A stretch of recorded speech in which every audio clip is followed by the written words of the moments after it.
Hello everyone. Today we have a session 2 of Suno Souls. Today we have a very interesting guest. His name is Talha and he's from Nigeria, based in Istanbul, a versatile architect. So today we listen about his story and journey of Istanbul. Welcome. Thank you very much for having me. It's a pleasure to be on the show, and I'm interested to just talk about the creative field in general. Yeah, okay. So tell me about yourself, how you traveling to Nigeria, to Istanbul. Really want to listen you. Well, essentially, like a brief introduction about myself. I'm originally from northern Nigeria. I got into architecture, I think, towards the end of high school. Architecture wasn't something that I wanted to get into directly per se. It was more like I discovered a skill that I had in technical drawing, and I just happened to hone that skill a lot more. And then over time, I developed like a passion for the field itself. But I would say, like, being from the part of the world that I am, the creativity that you kind of pick up from certain things that don't necessarily have to be in your own line, but necessarily they also help you out in your own line of work as well.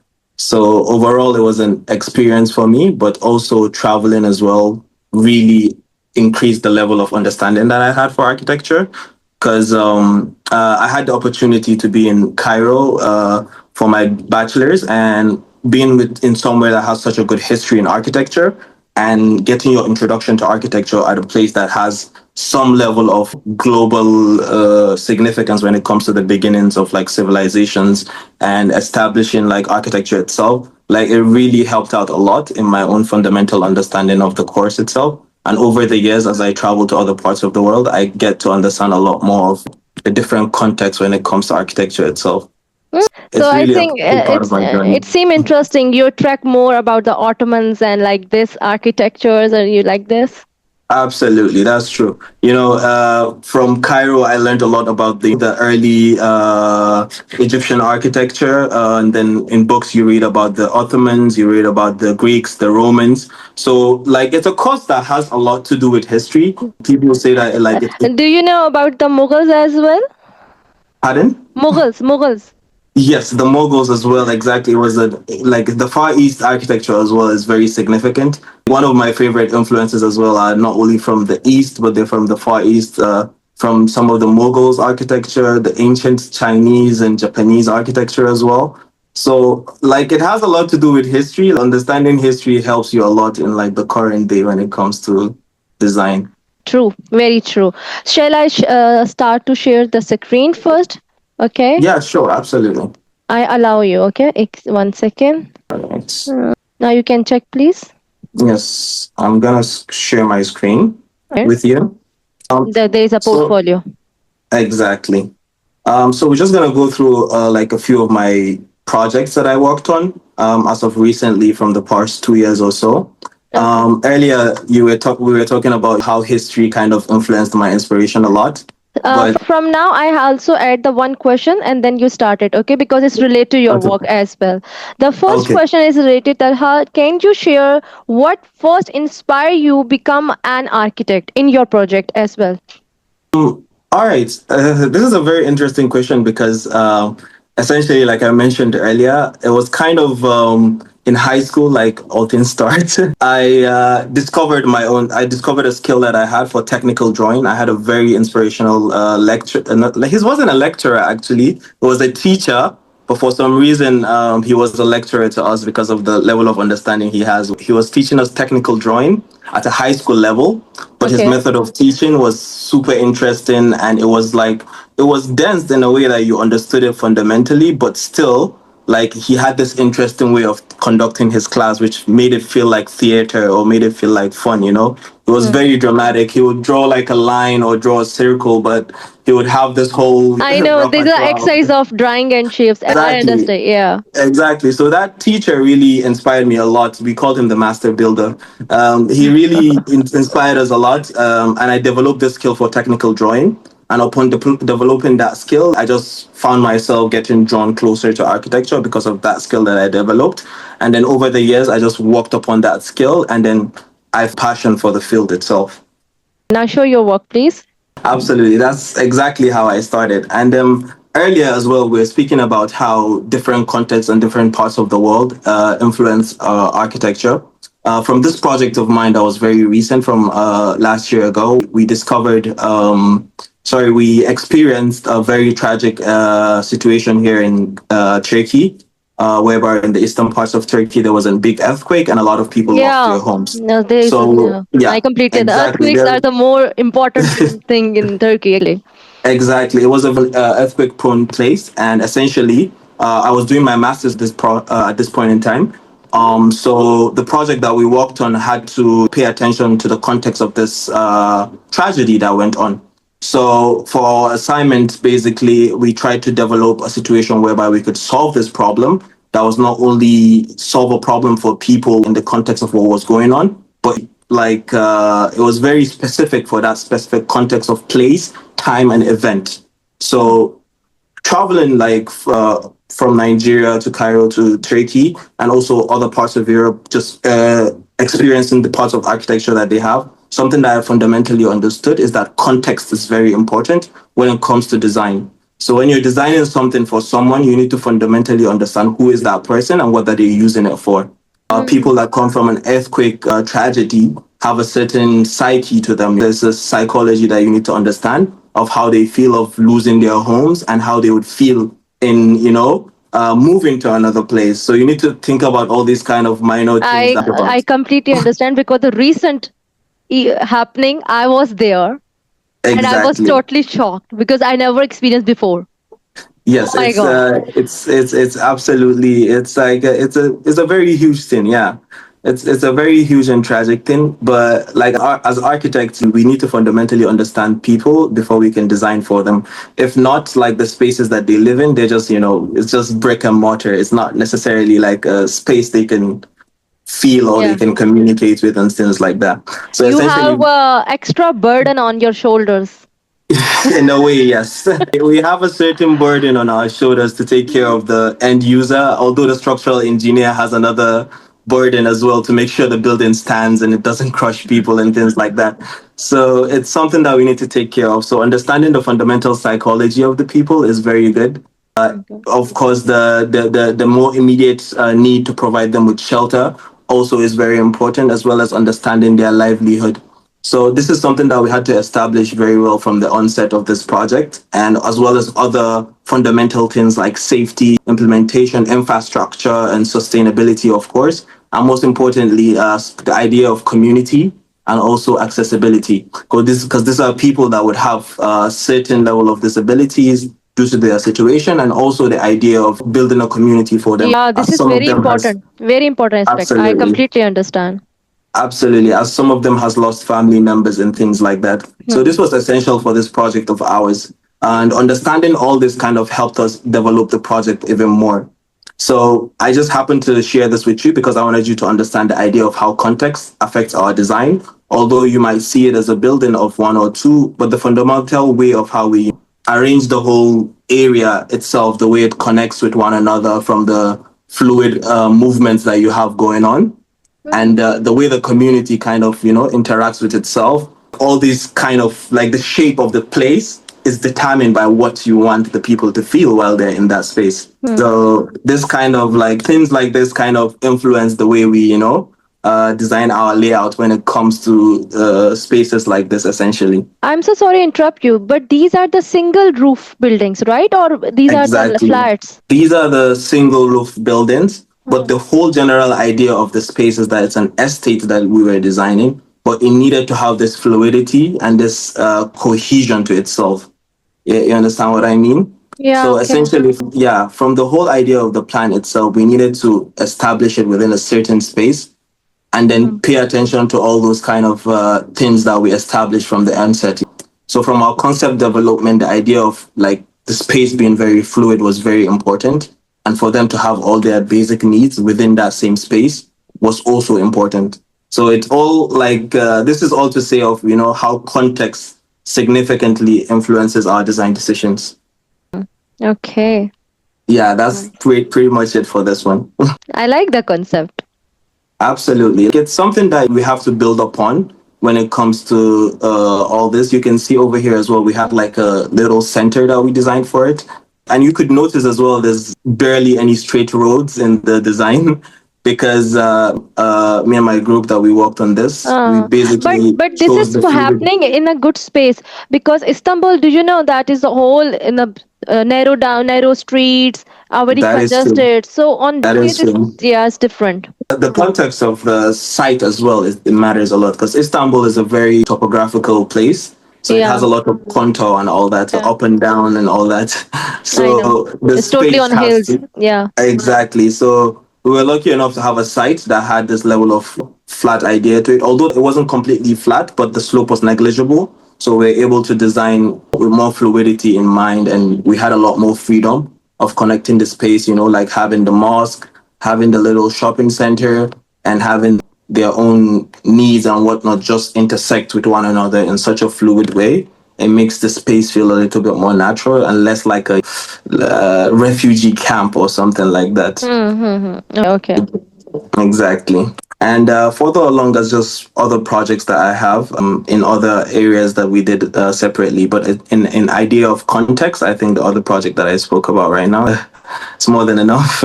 I find that your project is very strong to social message. What is the important for you to design for the people, not just a building? First, Yeah, you told me about the emotionally and the disability. What is the more yeah. you're in your mind when you think that the not only the building, you have like more careful about and that situations. Yes, I think it's very important because context in it of itself, it's very important for the building. Okay, you need to understand the context of who you're building for. That is very important. But fundamentally as well, your theory of why you're building, it needs to be because people are different and reasons are different. Back in the day, most buildings have this level of monumentality to them. Like even in Istanbul or in I'm sure wherever part of the world, wherever there's a very old building or a very big building, you go into that building and you feel that history within it. Yes. So back in the day, buildings served a certain purpose. It was either like a monarchy, or it was either some political statement, or it was a religious, Connection. kind of exactly. So it had this level of monumentality to it. So I feel like something that I understood. I've been doing architecture for like 7, 8 years now, from bachelor's to master's to working in the field. But something that I learned very recently, I would say 2 or 3 years ago, is the fundamental understanding of your theory behind it. Not only, okay, who you're designing to, your context, but why you're designing the theory. You need a fundamental reason, not just to solve a Mm. problem. Exactly. So if your building isn't necessarily solving a problem, you're just adding to the problem of gentrification or something. Okay, my next question is very related to your this statement. Your architecture style blend the functions and creativity both. Okay, Yeah. how do you balance beauty with the purpose in your design? I think fundamentally it's important. It's the age-old debate. For example, I would show this a render of mine just to illustrate this idea. So it's been an age-old debate in architecture whereby people go function or form follows function. So there's this back and forth between, okay, what is more important, and even in the global stage as well of architecture, for a certain period of time it was function only, and then aesthetics comes afterwards, and then there was this radicalization of changing it to the whole other extreme whereby aesthetics was all the way and we're losing some of that function. So even for me as well personally, I've went through these different stages whereby I would have focus more on function than I would on aesthetics, and later on focus on aesthetics. But I think essentially it's not really one versus the other. It's more like one plus the other, and you get Mm. a whole sense. There's been multiple definitions of architecture whereby they say And multiple it's functions and multiple tasks. exactly. So essentially, what architecture is a very good blend of functionality, aesthetics, and then structural integrity, of course. So if your building is able to stand on its own and it's able to serve its function while still being pleasing to the eye and the mind, I think that's the definition of a successful architect. So it's not necessarily one versus the other, it's the idea of finding that balance between one and another. Interesting. So you want to share some more visuals to us? Yeah, absolutely. For example, this was a render I did for a conceptual project, and it was essentially like a stay away resort. It was basically a condo that had this pool at the back, And in the project itself, you can understand how like it had very linear modes. And from the way like I took some of the renders, you can see the composition of it. It was trying to, establish that aesthetic that it had, but essentially there was a fundamental function that it needed to serve. Behind here at the pool, let me see if there's another view of it from here. So from the pool itself, essentially it was an edge pool, but behind it was we needed to have like some kind of waterfall. So essentially, it needed to serve the purpose of itself being, like, okay, you need a pool there. Okay, it needs to be very functional. It needs to be easy to maintain. It needs to have all those kind of things. But the idea of making it like a infinity pool, essentially what that did, it gave us an idea to, have something functional, but also we made it look a little bit better. And you're able to get best of both worlds. It's not necessarily you have to sacrifice one for the other. Interesting. There is another picture. There is something in car and something like this. What is about? Yeah, this was just the front of the project itself. This render isn't really very detailed. It just shows the exterior of the project. But essentially, it was just given off a vibe of. So it was very heavy on aesthetics. You can see that from the render Yeah. itself.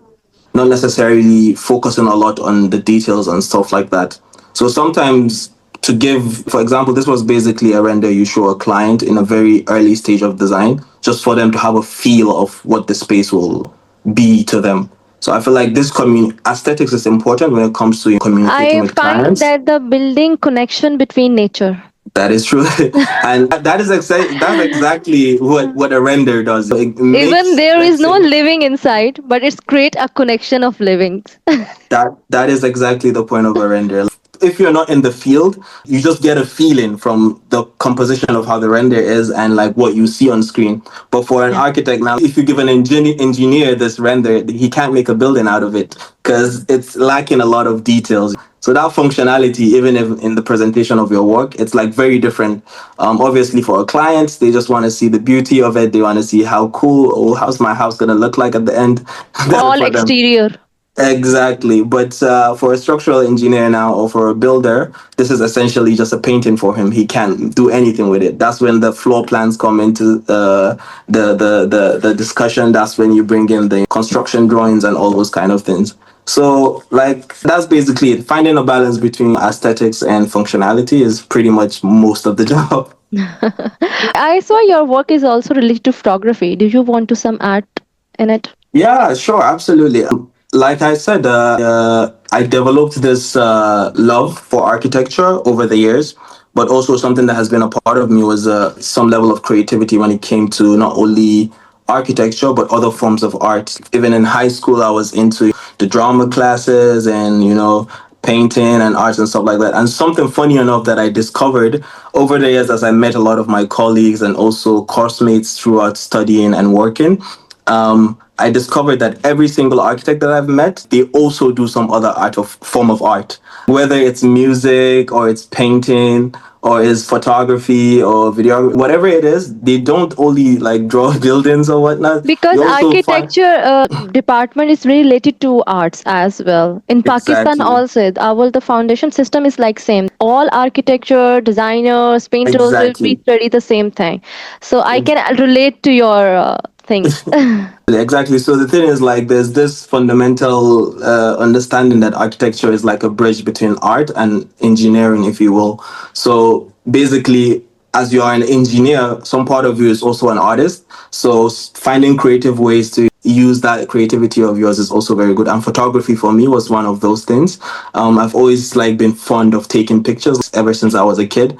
I liked being in front of the camera. I liked being behind the camera, and I came from a family that was very camera positive. We would always like take pictures and just be like, let's take a picture or let's do things They like give that. you full opportunity. Exactly. So actually, in my second year of uni, I used it as an excuse, and I took a architectural photography class, and I used that as an excuse to convince my parents to get me one of my first professional cameras. And ever since then, I never looked back, and I still have that camera, by the way, till this day. Really? Yeah, I've upgraded. I've got a couple of more stuff, but I still have that What you camera. capture most? Like, what is your main concept too when you are capturing? Currently, actually, I capture pretty much everything under the sun. But Mhm. yeah, like I said, I started from architectural photography, which was more of I started from architectural photography, which was more of buildings and the way they interact with people around them.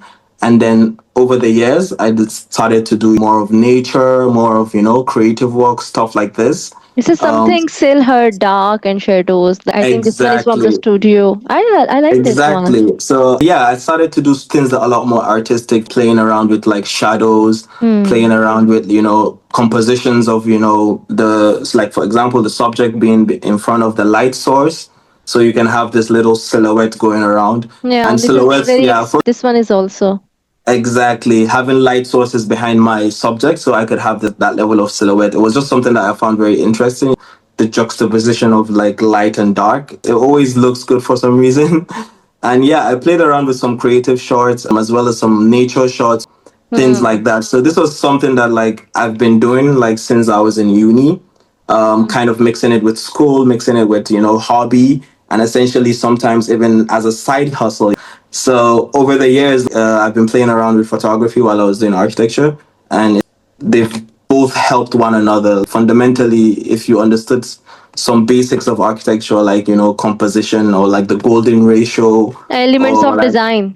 exactly. Fundamentally, I've been telling my friends this. If you fundamentally understand the fundamentals of design, you Yeah. can pretty much do any creative job ever. One of the most famous architects, I would say, or someone that studied architecture, isn't an architect. He didn't design buildings, but he designed clothes. Virgil Abloh. I'm not sure if you know about him, but he died recently. He was a creative director at LV, and he was the person that I think designed Off White or something like that. It was a streetwear design clothing. So he ended up being in like fashion design, and I know some architects that ended up in let's say furniture design. Some go into product design. Product. So yeah, some go into jewelry. Some Yeah. go into So like when you study architecture, you have this fundamental understanding of design, and it gives you the ability to like Talha, be in can you any please field. give the idea about our Pakistani architecture design? Do you see any time or like this experience? Yes, actually, I am familiar with a few works from the South Asia, not only in Pakistan as well, but also in India as well. But I also understand like the context of your architecture over there is kind of similar to ours back home as well, because it's relatively a tropical country. It rains sometimes. Am I correct? Hmm. So fundamentally, some of the people around there, like their homes and their buildings, it has to reflect that. Like if some parts of Europe or some parts of the world, let's say in North America or so, that doesn't rain very much. Like the types of roofs is different to some tropical countries in South Yeah, America or in there is that Africa or in drum, South Asia. the things. I don't know the Exactly. drums. Yeah, arches, two-tooted Exactly. arches, butterfly arches, and these are the difference. Exactly. So, like you see, for example, even in Nigeria, we have these things that are gable roofs. They're very, very good because it rains a lot. Hmm. And whenever it rains, you need a roof that is slanted in order for you to, like the rain to spend less time on top of your roof and reduce the amount of load that the building is carrying. So, but over the years, there's been some renaissance of people wanting to do flat roofs, Do and you that's study wrong. about the char bags concept? Char bags, that is in Mughals. Charbags of Starbucks. yeah, that is very interesting by the way. This is the main architecture fundamental. If you go to the Mhm. Mughals, yeah, the in the middle there is a building, and around there is a four gardens. The concept that's creating a cross. I think you Yeah. must study. This is very relatable to this. Ah, Yeah, I interesting. like it. I Yeah, will definitely look that up. yeah. Something to it as well in the Middle East is the idea of courtyards. This kind of this Exactly, courtyard. Yeah. exactly. Very yeah. For the as well, I've studied it in that context. They needed courtyards in the middle of their buildings, not only for like physical reasons, but also spiritual reasons. Taj Mahal and the Taj Mahal, exactly. Shalimar Garden there is in Pakistan also. So these kind of Exactly. architecture is like this. Yeah. Exactly. Most of those buildings, they're mostly like that. So, like you see again from the thing I said earlier, context is very very important from Yeah. some of buildings. There's a reason that when you go to a certain country, their buildings look like a certain way. And create a So fusion as well. exactly. So it's fundamentally like that. Every part of the world that you go to, it's very different, and it suits that. It's Yeah. architecture is part of culture as well. Okay, now my last question is related to what message do you want to give our international students or our viewers of SonoSource? I think international students generally. Let me stop sharing this. Okay. I said fundamentally, if I was starting up again, like in the creative from let's say university or something again, one thing that I would definitely say to myself is the idea of like just do it. Not in the idea of like just do it, but more importantly, like do the work itself. Okay, because there's one thing fundamentally understood about creatives is that coming up with ideas is the easy, like it's easy to do, especially if you have a creative mind, because you might be sleeping sometimes, you might be laying down and an idea comes to you, so you Yeah. end up having so many ideas that you want to do, and at the end of the day all those can't really change anything in the world or can't really do anything for people if they are not executed. So fundamentally, I think doing the work it's way more important than the amount of ideas that you can have. Like it's cool to have a lot of ideas, but your ability to translate that into, like reality into a product or into like something that people can use or it can be useful to humanity in some sort of way, like that's what separates the Zaha Hadiths of the world to like other people. So your ability to translate your ideas into reality, I think that's fundamentally the best thing you can do for yourself when it comes to the creative field. Okay, and the peoples of SonoSource who watching our channel as well, and any international student, if they want to connect you, then there is an Instagram or something how they can contact you for future or um something. Yeah, I have an Instagram for my architectural work, and I also have an Instagram for my photography. I'm sure you put it in the description Yeah, I somewhere. will. Yeah, that's why I'm asking. Okay. Yes, no problem. I'm at Dope Pixels. I post a lot of my photography work, and also at Van Diver Ltd. I post a lot of my renders, and also just some of the visual still renders that I showed you. I also have video renders that I make for architectural spaces and all that. Anything for Pakistani viewers? Anything from okay. A friend of mine taught me how to say "kya khayal hai." Ah, हम ठीक है. Yeah, exactly. That's pretty much it. Okay. Thank you very much for having Now, me. thank you so much for this, sharing the beautiful slides with us and giving wonderful information. Now, I really want Absolutely. that you give end up this show in your language. Okay. Okay. You mean me to finish up the show Yeah. like an outro? Okay. Let me see. Say to everyone Allah Hafiz or say bye bye, but in your language. Okay, in my language. All right. Good yeah, everybody for watching. I defaulted back to English, man. You become English So now. it's very unfortunate that when you don't speak your language with people around you, like when you're surrounded with people that don't speak your own language, you just default to speaking English. It's horrendous. So All right, so what's a to in your language? say Anjuma. Say It Anjuma. means like exactly see you later. Now good when I go there, so say Anjuma. Okay. Thank you so much. Bye bye. Absolutely. Thank you very much.